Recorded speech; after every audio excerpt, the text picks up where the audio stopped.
माँ नर्मदा मैया परिक्रमा आणि या परिक्रमेमध्ये माँ नर्मदा मैयाचं उगमस्थान जिथे माँ नर्मदा मैया प्रकट झाली हे रेवाकुंड आहे आणि या ठिकाणी नर्मदा मैयाचा प्रवाह अतिशय छोटा आहे.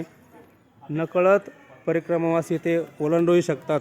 म्हणून बघा ही जी आपल्याला पिवळ्या रंगाची फरची दिसते, या फरची खालून नर्मदा मैयाचा प्रवाह आहे.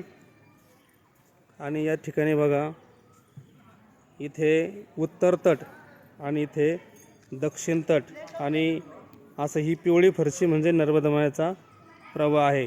म्हणून परिक्रमावासियांनी खूप जपावं लागतं की आपली परिक्रमा खंडित होऊ नये, धार ओलांडली जाऊ नये. म्हणून अतिशय छोट्या प्रमाणामध्ये इथे नर्मदा मैयाची धार आहे. म्हणून या पद्धतीने नर्मदा मैयाचं हे उगमस्थान रेवाकुंड.